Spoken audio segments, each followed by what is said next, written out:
సిరిగుప్పలో 6 బోర్లు చూసాము. అందులో ఫస్ట్ బోర్ సక్సెస్ అయిపోయింది. నమస్తే అండి, నా పేరు విశ్వసేతునాథ్ రెడ్డి. మేము సైంటిఫిక్ మెథడ్ ద్వారా బోర్ పాయింట్ సర్వే చేస్తాము. సిరిగుప్పలో దొరబాబు గారికి వాళ్ళ రిలేటివ్స్కి మేము 6 మందికి సర్వే చేశాము. వాటిలో ఫస్ట్ బోర్ అనేది డొమెస్టిక్ పాయింట్ ఇది. అయితే అక్కడ ఫస్ట్ వాళ్ళు ఆ పక్కలో ఒక బోర్ వేశారు, 350 అడుగులు వేశారు. బట్ ఏమైందంటే 70-80 అడుగుల్లోనే వాటర్ వచ్చాయి. బోర్ అనేది కొలాప్స్ అవుతుంది, నిలబడటం లేదు. సో వాళ్ళు మమ్మల్ని సంప్రదించడం జరిగింది.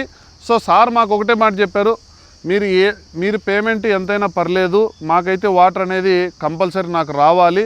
ఎందుకంటే నేను ఏది కూడా పద్ధతి ప్రకారంగా సైంటిఫిక్ మెథడ్తో వెళ్తున్నా కాబట్టి. సో నేను ఎవరిని నమ్మకుండా, సో సైంటిఫిక్ మెథడ్ని అంటే నన్ను కూడా నమ్మకుండా ఒక సైంటిఫిక్ మెథడ్నే నమ్ముకున్నారు. సో నమ్ముకున్న దానికి ఇక్కడ వాటర్ అయితే మనకు ఫుల్ సక్సెస్ అయితే రావడం జరిగింది.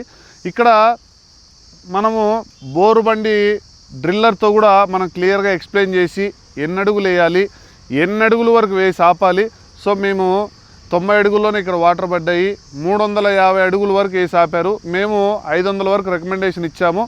సో సార్ వాళ్ళు కూడా లోపలికి ఇంకా వెళ్తే కొలాప్స్ అవుతుందని మేము డ్రిల్లింగ్లో టచ్లో ఉండి మేము రికమెండేషన్ 500 ఫీట్ ఇచ్చా కూడా 350-400కే వేసి ఆపడం జరిగింది.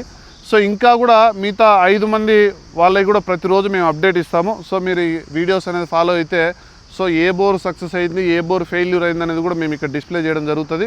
సో ఈ వీడియోలో కంపల్సరీ ఫెయిల్యూర్ అయిన బోర్ను కూడా మేము కంపల్సరీ ఇక్కడ డిస్ప్లే చేయడం జరుగుతుంది. రైట్ అండి, థ్యాంక్ యూ.